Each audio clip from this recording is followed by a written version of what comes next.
Kama Sutra.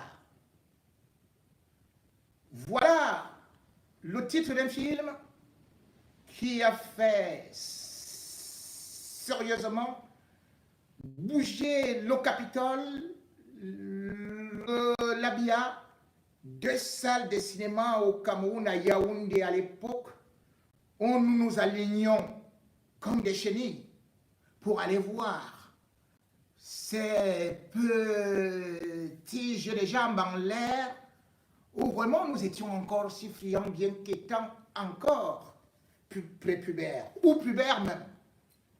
Kama Sutra, voilà le film que tournent actuellement les autorités camerounaises à travers les réseaux sociaux où on les voit fesses en l'air et surtout la braquette devant bien tendue comme un tendon et surtout aussi percutant que les chevaux, même comme là-bas aussi, comme dirait Catino, il y a des longs, des courts, des maigres et des gros.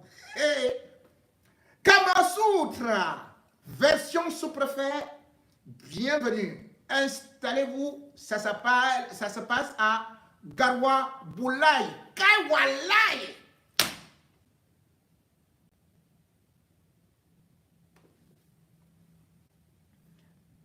Patrick Abena, grande star du cinéma pornographique, musclé, ventre un peu rondouillet, bon jet de jambes, rasé vers la partie d'en bas. Oui, on croyait que la pelouse existait encore, mais non, lui, son terrain, sans herbe, ni rien, mais cependant, ça permet la circulation du ballon. Patrick Abena, c'est donc le nom de ce sous-préfet qui a remporté la Ligue des champions du Niorçage en Mondovision le 24 octobre sur des réseaux sociaux. Une sextape où on voit toutes sortes de démonstrations du chef de terre en mode balater et qui d'ailleurs montre jusqu'où il peut aussi être comme tous les êtres de la terre, avoir de la sensibilité, de la sensualité et surtout parfois se débarrasser de ses galons pour finalement être un petit garçon. Oui, c'est une histoire d'un petit garçon trompé avec un bonbon. À la télévision, à peu près comme on tend l'os au chien, on a tendu un sexe imaginaire à notre Abena. Abena s'est donc retrouvé jambes en l'air. Et tout ceci dans un bureau de service. Pas besoin de vous décrire la scène, puisqu'elle est indescriptible. Tellement, en matière de déhanché, vous n'avez qu'à regarder la danse de Roger Mila lors de la Coupe du Monde, à côté du poteau. Là, je vous le jure, Abena, sous-préfet des translations, mince, le gars pédale avec des dents. Le ventre l'a fait, ça devient comme le ventre en accordéon. Et il fallait donc voir en bas. Film interdit au moins de 17 ans. Pardon, mettez d'abord les likes et chassez les enfants. Parce que vous êtes là, sur la vidéo, en direct, en train de me regarder. Voilà vos langues qui sont là comme ça. Hey, yeah, je vous ai surpris. Au lieu de mettre des likes, vous êtes là. Je vais raconter mon histoire. Non, je m'arrête. Ça, c'est les histoires qu'on écoutait au poste national. Non, c'est à Radio Centre. Ça faisait Aoula. Histoire, raconte. Mettez d'abord les cœurs. On ne va pas perdre le temps comme ça. Vous ne mettez pas. Vous êtes là, des milliers, à être être là, mais vous ne mettez même pas 200 cœurs. Attendez, sur YouTube là, c'est quelle histoire ça? Ah oula oula! Ah oula! Ah oula oula! Ah oula! Histoire, raconte. Abena avait donc décidé ce jour-là, après avoir vu une belle nga à travers les réseaux sociaux, qui lui disait salut là-bas. Abena, tout rondouillet, était convaincu qu'il avait trouvé cette belle femme métisse qu'il aime tant. Oui, parce que Abena, lui qui était souvent considéré comme bouboule, c'est comme ça qu'on l'appelait à l'école, et qui chaque fois quand il voyait une femme brune passer et qui voulait draguer, cela disait Abena avait donc fait des efforts de pouvoir devenir un homme fort et puis d'acheter un bon concours à l'ENAM. Abena est donc sorti de l'ENAM. Ah oui, série pornographique Bésodrome.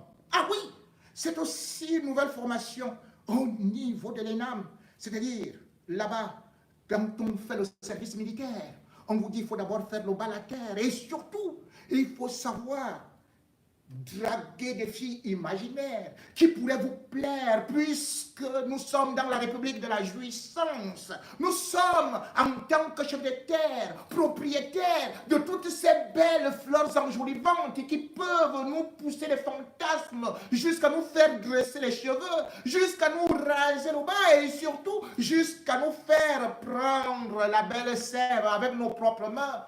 Ces mains avec lesquelles nous signons des documents au nom de Paul Biya. Et le comble,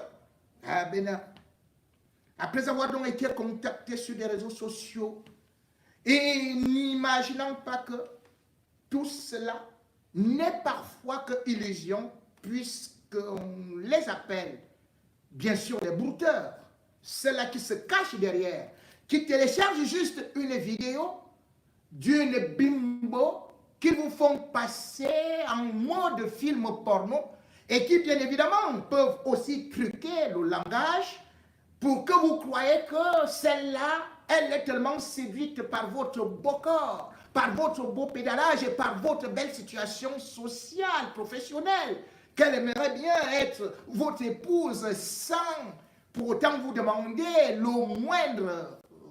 la moindre contrepartie. Elle vous livre son corps. Bref, puisque Abena n'avait jamais vu un si beau corps, Abena se précipita.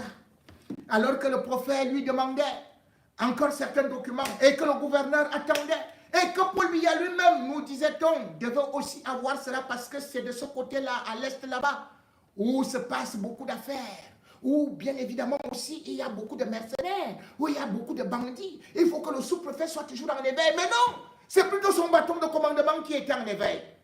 En plein bureau, Abena était donc là. Et il se disait qu'il était en haut. Et face à lui, eh bien, regardant la vidéo, Abena, oh bébé, en haut, oh c'est beau. Au milieu, en bas, Abena souriait, il souriait à 32 dents. 32 dents.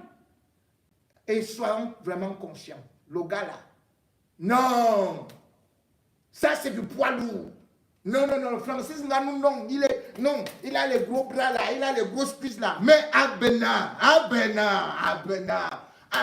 je comprends pourquoi est-ce qu'on l'avait surnommé Abina. Allez demander au petit ce qu'on appelle Abina. Abina va aussi dire.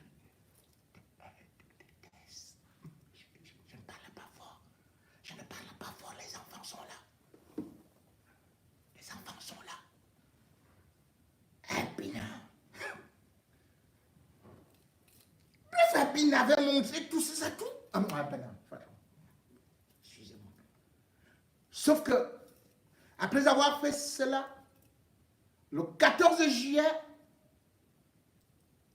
Abina avait découvert que, contrairement à ce qu'il pensait, eh bien, c'était juste un acteur, un arnaqueur qui lui demandait de l'argent pour pouvoir se taire. À défaut, il publierait la vidéo. Abena a envoyé 500 000 francs CFA. Et peut-être même plus, puisque c'est tout ce qu'il reconnaît pour l'instant. Mais Abena, voulant toujours jouer ce qu'on peut dire, la malhonnêteté ou alors nier les évidences, a eu à pondre un communiqué. Ce communiqué où il dit, eh bien, ce n'est ni son corps, ni sa tête, ni son wangala en colère, mais plutôt une fabrication d'un cyber criminel qui aurait façonné tout cela pour lui arracher de l'argent, pour lui faire le chantage. Et pour montrer encore qu'il était beaucoup plus professionnel. C'est que celui-là lui a demandé de démissionner. Or, lui, il a tellement besoin de défendre l'État du Cameroun. Il a tellement besoin d'être toujours là au service de Paul Biya. Il a toujours cette dignité et c'est pour ça qu'il a fait le bras de fer et qu'il a dit non, moi je ne peux plus donner quelque chose, je ne peux pas donner quoi que ce soit. Bref, la première version d'Abena, où il nie tout, est très différente de sa plainte déposée à Antique, où il reconnaît cette fois-ci que ce n'est pas un trucage, ce n'est pas un montage, mais c'est plutôt un chantage, une vidéo réelle. Que cela soit clair. Il n'y a donc pas eu une fausse vidéo, un montage, mais plutôt un sous-prophète en action, en tenue d'Adam et Ève, devant une silhouette imaginaire telle que ça se passe actuellement. C'est-à-dire qu'on vous piège à travers des réseaux sociaux, on vous contacte, on vous chante toutes sortes de louanges, et on vous pousse à l'excitation, à l'extase, et on vous demande de vous déshabiller, et on vous demande de faire un amour où, finalement, Abena, lui seul connaît comment est-ce qu'il en a les pratiques et les tactiques jusqu'à ce qu'il en trouve parfaitement plaisir. Bon, passons. Et cette affaire, bien sûr, peut paraître comme simple. Mais je devrais, parce que c'est sur la place publique, et que c'est surtout un homme public de cette envergure qui se retrouve dans cette situation, je voudrais d'abord dire, je n'ai jamais été d'accord, et je condamnerai toujours les cybercriminels qui piègent des gens, et surtout qui font du chantage, ou même des hommes qui viennent consciemment, et des femmes, exposer la nudité de leur conjoint à travers les réseaux sociaux. Ceci est criminel. Ceci est d'ailleurs interdit par la loi. Mais cependant, il faut aussi se dire que si nous condamnons ceux qui se livrent à ces actes et que nous savons que la chair peut être faible, nous devons aussi cependant nous interroger sur la moralité de certaines de nos autorités. Car il faut se dire que ici, il ne s'agit pas d'une vidéo qui a été tournée en privé. Il ne s'agit pas d'une vidéo où le sous-préfet aurait été piégé par sa conjointe qu'il connaissait quelque part. Il ne s'agit pas d'une vidéo qui a été tournée dans un hôtel où peut-être une caméra a été cachée ou même dans un appartement privé. Mais il s'agit d'une vidéo tournée en plein bureau avec le portrait de Paul Biya accroché en haut. C'est-à-dire que Paul Biya est témoin. C'est un service public. Comment donc, à l'heure où on doit travailler, à l'heure où on doit pointer, justement, ce que le décret vous demande de faire. Vous devez recevoir les usagers. Vous devez signer des dossiers. Vous devez répondre au coup de fil. Parce que vous êtes sollicité. Vous êtes une autorité. Vous êtes le représentant du chef de l'État. Vous avez les attributs de l'État. La tenue qui vous confère une certaine immunité et une certaine autorité. Comment se peut-il que une image, un amour virtuel, soi-disant avec le 229, dont au Bénin, un marabout, un sorcier, un charlatan, vous dites à vous, sous-préfet, qui devez donner les ordres. Enlevez le haut, vous enlevez. Il faut voir les gars là quand ils arrêtent, quand ils parlent devant les camps, tu es devant nous. Hein? Vous savez ce que vous avez fait à faire. Après, on lui dit, un bandit béninois lui dit, enlève le haut, hop, il enlève. Il reste là. Le bandit béninois lui dit, commence à danser comme ça, fais comme ça le ventre. Le sous-préfet fait comme ça, ouvre la bouche, le sous-préfet ouvre, sort la langue, le sous-préfet sort, verse la salive, il verse. Hey! Enlève maintenant le pantalon. Le sous-préfet se lève, il enlève le pantalon, montre-moi les fesses, il montre les grosses fesses comme ça, là, comme des boules de couscous. Tourne. Le sous-préfet tourne. J'ai dit, hein, c'est quelle qualité ça? C'est même la sorcellerie ou quoi? C'est quel pays ça?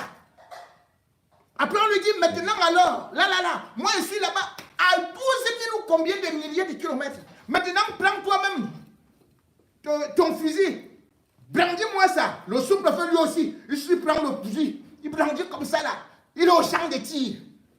Allez, tu vas faire sortir les munitions. Oui, après pleure, sous-préfet, pleure. Dis même que Paul n'y avait rien. Le gars, il dit Paul n'y avait rien. Dis donc chanter.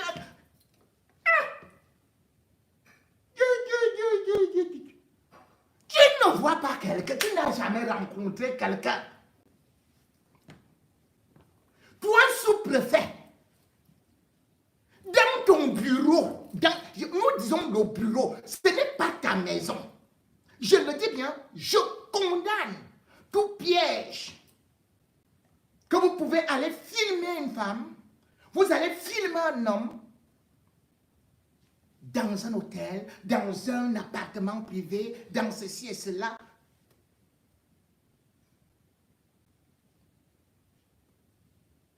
Mais là, comment un sous-préfet peut se faire piéger dans son propre bureau, dans son unité de commandement, là où il est chef de terre. Chef de terre. Chef de terre. Et on te met à terre comme ça. Ce qui est terrible, c'est cette façon de faire au Cameroun que les gens ne parviennent pas à tirer les conséquences. Voilà un type qui est là-bas, avec des gros yeux. C'est vrai qu'il a quand même lui-même là-bas, en Ban, il a un petit appartement là-bas à Tangandji. À Tangandji. Bon, toi tu es malin. Toi tu as ton truc là-bas et souvent tu envoies les... Bon, là, moi, ton truc d'un Ban là, tu sais que j'avais dit que moi, je ne veux pas beaucoup, moi, je ne veux pas gâter les mariages des autres, parce que bon, voilà.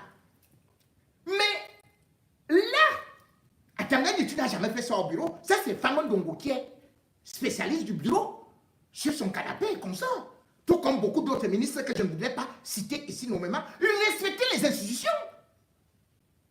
Ils respectaient au moins l'image de Paul Biya qui assiste à toutes ces chaînes-là, à toutes ces scènes-là, et qui ne dit rien. Et toi, à Tanganyika, depuis que cela a été fait, alors que tu es prompte à aller donner des leçons de morale aux gens, à attraper les opposants, au moins un tel scandale aurait fait que tu prennes immédiatement une décision de suspension et de lancer des enquêtes contre ce sous-préfet. Il devrait être suspendu de ses fonctions. Comment vous voulez dire que au Tchad, hier encore, on parlait du ministre des Forces armées.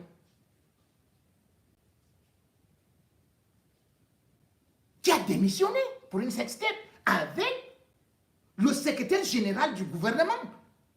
Lui, là, il était plus fort, non? Il était général. Mais il a dit, je tire les conséquences de ce qui arrive là. L'autre dit que, non, on voulait me demander de démissionner. Mais si on te demande même de démissionner, tu démissionnes. Tu dis, bon là, à ce niveau quand même, c'est au bureau, devant Paul Biya, à l'heure du travail. À l'heure du travail. En tenue de travail, tu prends ça, tu jettes la tenue, les galons que Paul Biya t'a fait porter. Et on voit un ministre de l'administration territoriale qui ne parvient pas à agir, qui ne parvient à rien dire. Parce que, effectivement, nous sommes dans une république qui est bananière, où la moralité a foutu le camp. Et pourtant, vous étiez les premiers à poursuivre Cynthia Fianga, cette jeune blogueuse de 18 ans qui exposait sa nudité ou qui publiait aussi les ébats avec certains d'entre vous le 19 juillet 2022. Vous l'avez jeté en prison. Ça a été très vite fait. On a envoyé la gendarmerie, la police et tout, le procureur de la République, le lendemain, allez, on l'a balancé à Kondengi. C'est là où vous avez dit quoi? Outrage à la pudeur publique. En outre, vous avez dit, oh non, non, non, il faut d'abord qu'elle paye, parce que là, vraiment, elle a atteint le moral, le mental des gens et tout. Vous avez renvoyé le procès jusqu'en septembre. Cynthia Fianga, vous avez démontré qu'elle était le monstre. Et pourtant, vous faites pire. Elle faisait ça dans certains endroits où peut-être même avec des gens qu'on s'entend, on ne sait pas. Et quand elle a voulu vous afficher, vous avez dit, allez, on la met très vite là. Quelle est cette façon que les gens, parce que tu portes un petit galon, tu te dis donc que tu es au-dessus de la loi. On se souvient de notre sous-préfet. Il n'y a pas très longtemps. C'est-à-dire que le 25 juillet 2021, elle a battu toute une fille. Une fille qui n'avait pas encore 23 ans. Franck Derlin et Yone Ebanga. Il avait invité cette fille-là. Parce qu'il voulait soumettre, il soumettait souvent la fille d'autrui qui faisait le BTS au partouze, voulait la soumettre à toutes sortes de saletés, la filmait souvent. Jusqu'à ce qu'il l'a battue avec 5 balles. Jusqu'à présent, ce sous-préfet dehors. En toute impunité. Monsieur Atangadi, vous n'avez jamais parlé de l'histoire de ce sous-préfet qui continue à toucher son salaire après avoir tué quelqu'un qui a été traduit au tribunal militaire et qui continue à aller dans les hôtels à Bolova, c'est-à-dire que la région de Paul Biya, il continue à violer les jeunes filles, il continue à les filmer nus. Il est dehors. Bien au contraire, Paul Biya, lorsqu'il a senti que ça chauffait, Paul Biya l'a affecté d'aller rester quelque part dans la 14e région du Cameroun. Paul Biya a créé 10 régions au Cameroun. Il a fait qu'un sous-préfet dans la 14e région, ça se trouve où? Personne ne connaît son bureau. Mais le gars là touche son salaire. Donc, dans la dépravation des mœurs, Paul Biya et son régime ont toujours protégé ces criminels. Pourquoi le ministre de la Communication, qui est prompt à intervenir sur toutes les choses, ne parle pas? Là, c'est quand même très grave. Pourquoi? On se souvient bien évidemment de tous ces artificiers du RDPC qui étaient là pour nous dire que Maurice Kamto a violé un petit garçon qu'on n'a jamais vu. Et pourtant, là, on voit leurs vidéos. Pourquoi ils ne parlent pas? Parce Parce que justement, en 2017, le sous-préfet de Kribi 2, c'était Christian Sadi. Christian Sadi, le fils du ministre René Sadi, qui avait été affecté à Kribi 2. Il est arrivé là-bas.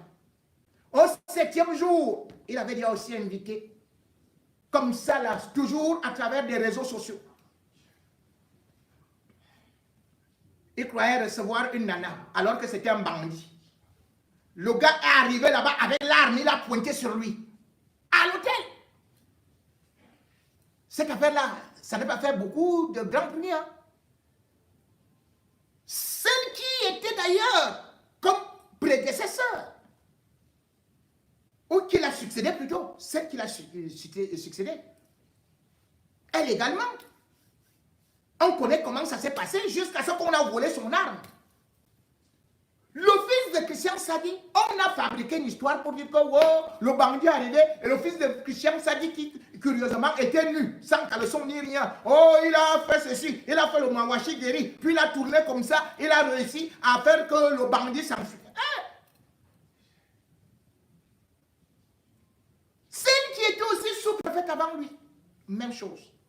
Jusqu'à ce que le noxeur avait volé l'arme, est parti avec.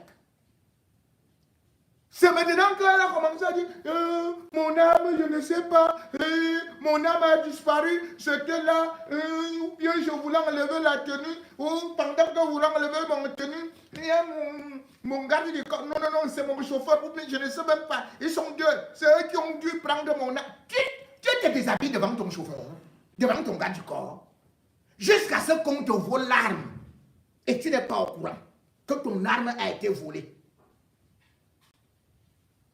Mais est-ce qu'elle a été relevée?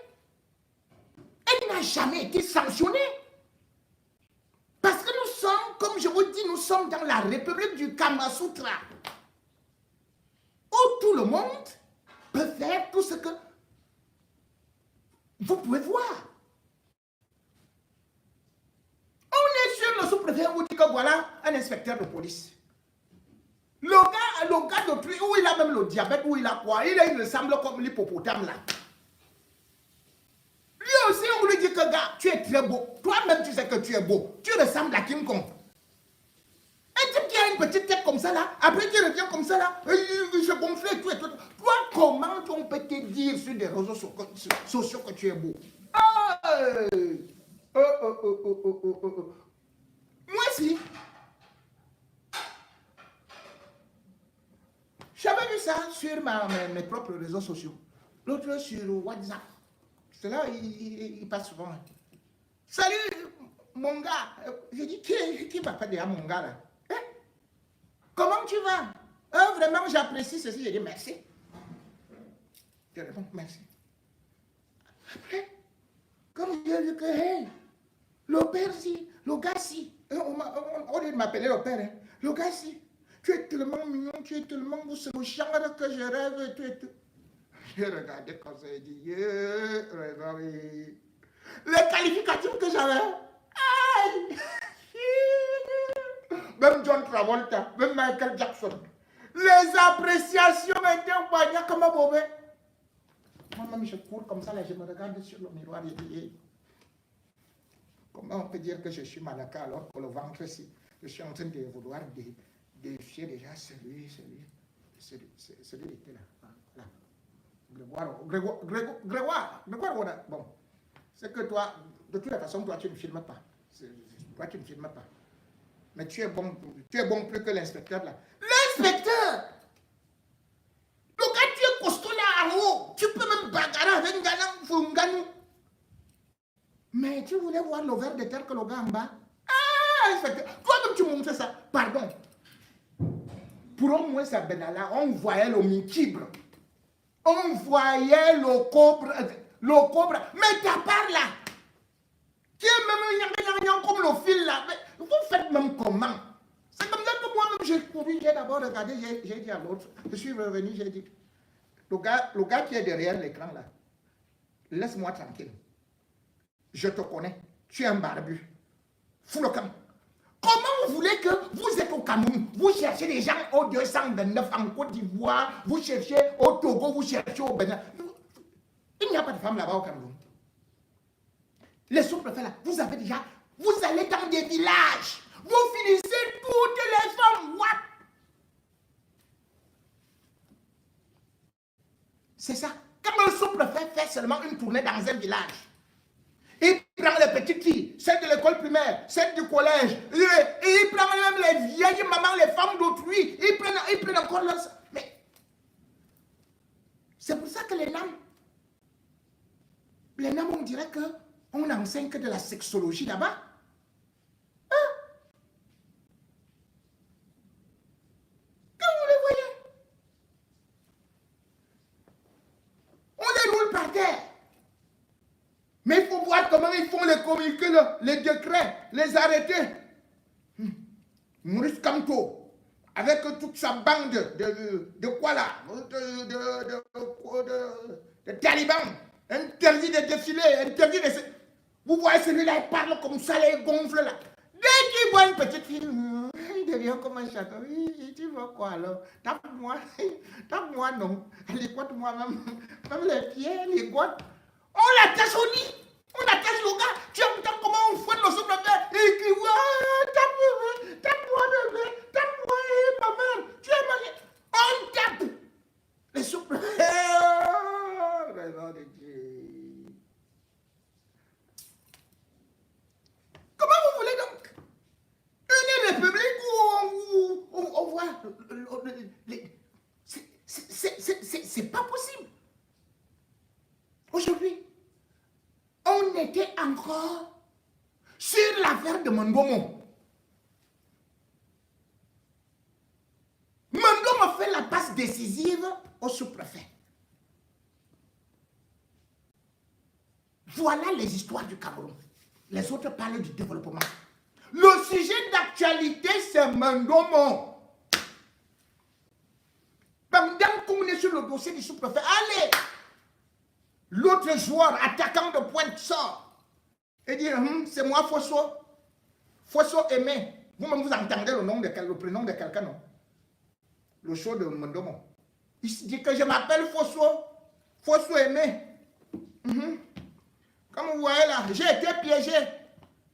Il va porter plainte chez le commandant de brigade de Mkoten. J'ai été piégé. On dit que tu as été piégé comment? Il faut regarder la plainte. J'ai été piégé que moi, je suis seulement le boy de celui qui a acheté le terrain chez Angoula. Jean-Pierre. Ok. Jean-Pierre. Ah, le mari de Mandomo s'appelle Angoula. Jean-Pierre. Jean-Pierre, ça vous dit quelque chose? Le roi des sextepes. Jean-Pierre. Ah, les Jean-Pierre, oh. Vraiment, les Jean-Pierre, excusez-moi. Moi, votre frère, il m'avait changé la part de nom, de prénom, Jean-Pierre. Sur cette pierre, je te mettrai par terre et je vais te mettre les fesses en l'air. C'est ce qui est arrivé à Fosso Aimé. Il dit que là-bas, on compte. Vraiment, monsieur le commandant, je peux même vous dire quoi? C'est que la maman là, elle a 40 ans, elle m'a appelé dans le champ. Que viens ici, elle va te donner le travail. Je suis arrivé là-bas. Et subitement, le monsieur, son mari est arrivé avec la machette et tous les yeux rouges comme le serpent cobra. Il graissait les dents, il mangeait les lèvres. Il m'a dit, allez, j'étais des pièces, après on part au village. C'est lui qui dit ça dans la plainte. Que Jean-Pierre Angoula l'a piégé avec sa femme, que c'est un complot. On ne voulait même pas faire. Il est parti avec moi jusque dans la maison. Il m'a dit de faire, donc je n'étais même pas je veux démarrer, pas de carburant. Je veux mettre ceci et cela, les batteries, il n'y a rien. Il n'y avait pas l'électricité. Et Néo a coupé.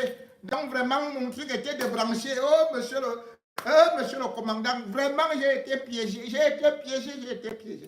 La mère là, elle a même 40 ans, moi j'ai seulement 22 ans.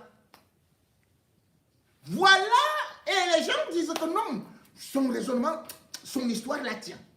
Son histoire la tient. Son histoire la tient. Mais soyons sérieux. Comment une femme t'a appelé au champ? Elle avait le téléphone. Une villageoise t'a appelé au champ. Et comment tu as su le chemin qui mène au champ? Là où elle se trouvait, au lieu de t'appeler chez elle, elle te dit, viens me trouver au champ. Je vais te donner un travail. Et la maman là n'a pas de téléphone. C'est son mari qui a le téléphone. Ah, faut se aimer. Oh. Il dit que le père là, le vrai problème c'est que il voulait me piéger comme je suis le boy de celui qui est là-bas à Namintangan chez les Blancs. Il a acheté beaucoup de terrain chez lui. Et le père si, il connaît toujours récupérer le terrain par des façons mystiques. Okay. Mais si vous voulez récupérer le terrain par des façons mystiques, mais est-ce qu'il a donc besoin de toi? Toi, tu as quoi dans le terrain là? Le mysticisme, c'est qui bombarde le type qui est là-bas, en Europe, boum! Le type meurt, il récupère son terrain. Mais quand tu récupères, quand tu dis ça, tout le monde t'a vu. Comment un père, tu dis que tu n'as que 22 ans, et l'autre c'est une maman. Donc, à 40 ans, tu veux dire que c'est une maman, hein? Les femmes de 40 ans sont encore peignant au village. Et vous-même, les petits là, c'est vous qui les cherchez. Même au puits, vous partez les piéger. De dire que c'est une maman à 40 ans. Donc tu es un enfant à 22 ans. Et le père là, qui a peut-être 65 ans, c'est-à-dire que Jean-Pierre Angoula, vient donc te trouver avec sa femme. Il te tape avec la machette. Mais il ne parvient pas à te ligoter. Il te dit, marchons. Gars, tu as marché jusque chez lui sans réussir à t'enfuir. Tu étais attaché. C'est chez lui que tu viens t'enfuir. Et tu dis qu'il a seulement voulu tourner machin. Bon, admettons même ça. C'est quand même chez lui que tu as réussi, étant nu, à t'enfuir. Et le père fait aussi la vidéo. Les gens me disent que oui, non. L'affaire là, en fait, c'est qu'il voulait vraiment faire que, tu sais qu'il y a souvent des choses comme, je sais très bien qu'il y a des gens qui font des montages, qui font ceci et cela, mais s'il est vraiment complice avec sa femme, pourquoi donc la filmer? Et pourquoi surtout mettre sur des réseaux sociaux? Mais sauf qu'on ne peut pas pardonner à M. Jean-Pierre Angoula. Parce que ce qu'il a fait, c'est de la séquestration, de la barbarie en même temps, et aussi de la cybercriminalité. On n'a pas le droit d'aller filmer une femme. Mais attendez, et se faire justice. Il pouvait bien appeler la police, même comme la police et le sous-préfet aussi, ils allaient arriver là. Le sous-préfet allait même dire à Mondo Moko, tu vas trouver au bureau demain. Puisque nous on connaît déjà ce que les sous-préfets font.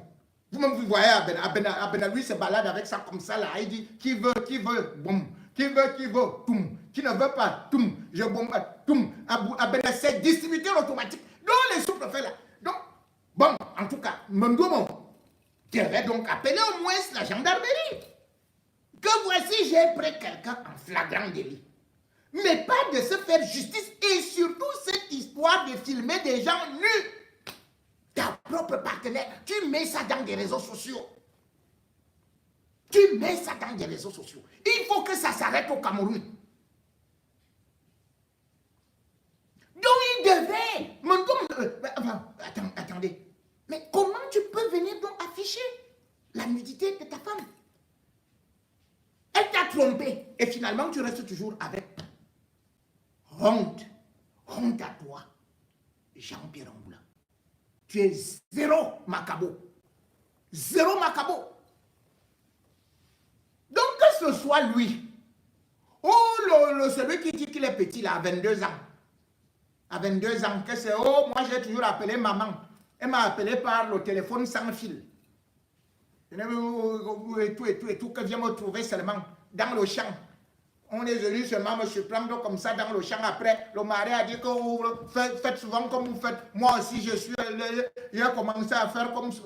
Hein? À 22 ans, tu ne peux pas courir.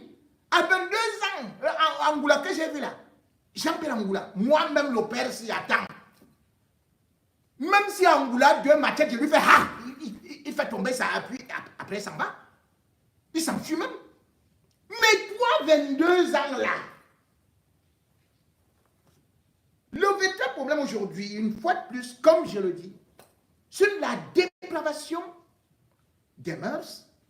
Le Cameroun est quand même en train de montrer une autre image qu'il faut rapidement essayer d'arrêter. Vous dites que c'est la diaspora qui vous salit le pays. Mais quand vous faites des sextapes, c'est la diaspora. Tout ce que vous faites là, ça vient de la diaspora. Et il faut savoir que ça peut conduire à des suicides. Tout le monde connaît l'histoire de Mirabel. Mirabel, dont on a inventé toute une histoire. C'était les gars du PCRN, dont Bapes était l'auteur. Ils étaient 4. Ils ont récupéré une sextape de Paul Chouta. Et ils ont dit que c'était avec Mirabel. Une jeune fille qui n'avait rien à voir avec cette affaire. Cette jeune fille a été violée par la suite. Par les gens du PCRN.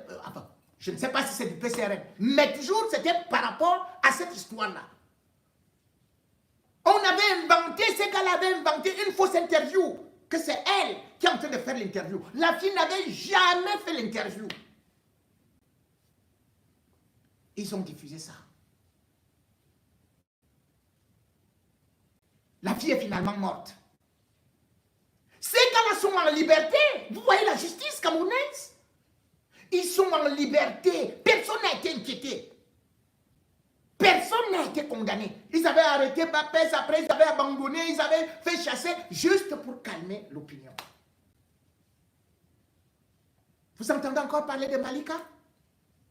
Malika, celle-là qui partait faire dédicace dans le bureau du très beau confrère, Tamis Mim, qui l'a regardé tout haut comme ça et qui voulait monter l'escalier. Ah oui. Pour atteindre le 7e ciel. Et qui avait invité son ami pour une bonne séance de pipe à l'unisson. Vous connaissez comment est-ce que ces gens-là avaient publié la vidéo, la sextape, sur les réseaux sociaux. Oui, au moins, Camus même a payé. Mais les autres, ils n'ont jamais payé. Ils sont même applaudis. Juste à ce que les Camerounais demandent, même ils deviennent même des modèles des Camerounais. Comment vous pouvez comprendre que Clinton Dié, qui lui-même avait publié sa propre vidéo, ce n'est pas qu'on l'a piégé, c'est lui-même qui a publié la sextape. Il n'a jamais été sanctionné par la FECAFOOT. Et il est convoqué chez les lions après avoir affiché une fille d'autrui.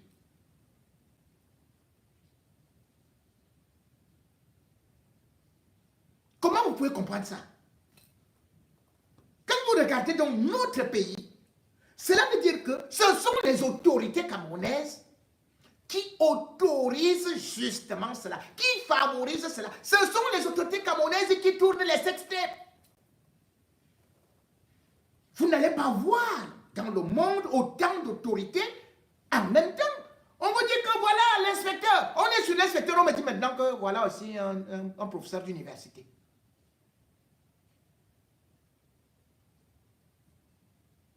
La police, la gendarmerie se doivent de développer le côté cybernétique. Parce que c'est des malfrats, c'est des délinquants. Les gens ne peuvent pas continuer à filmer les autres, leur intimité. Mais les gens ont quand même des femmes, des enfants. Quand vous exposez leur nudité, est-ce que vous pouvez imaginer les conséquences dévastatrices de ce que ça provoque Pas seulement pour cette personne, mais auprès des autres innocents. Pourquoi vous êtes si méchant? Pourquoi vous voulez détruire la vie des gens? Vous avez vu la télé, Vision 1000 collines. Vision 1000 collines, toujours de Jean-Pierre. Un autre Jean-Pierre, avait publié en plein journal la sextape, même pas la sextape. On avait filmé le docteur Fouda chez lui. Il avait des problèmes avec sa compagne ou bien avec son beau-fils. On le filme nu chez lui. On diffuse en plein journal. Et cette télévision-là continue à fonctionner. Quelle télévision on monte pour montrer la nudité d'une personnalité qui plus était candidate à l'élection présidentielle? Quelle télévision peut continuer à marcher, à fonctionner? Et aucune sanction n'avait été prononcée pour le sexe d'un candidat à l'élection présidentielle. Vous partez le piéger chez lui. Vous filmez, vous venez diffuser au journal. Au journal. Aucun sous-préfet n'a agi. Aucune autorité.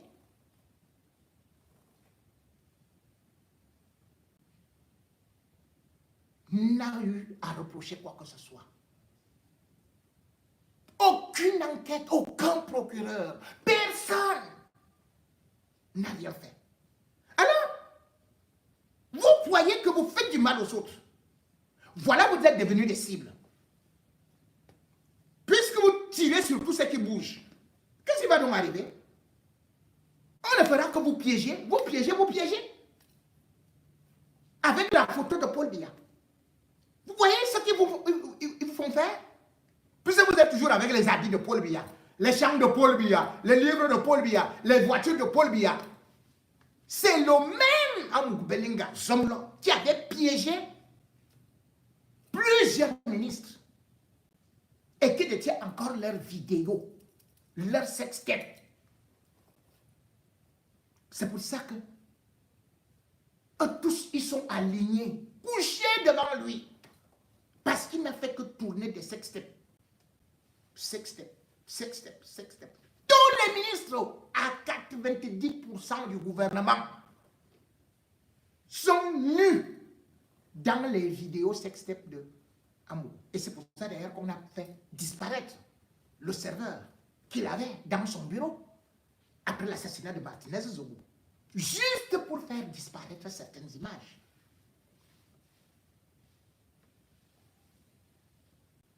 Le Cameroun est à terre. La moralité a foutu le camp. L'autorité s'en est allée.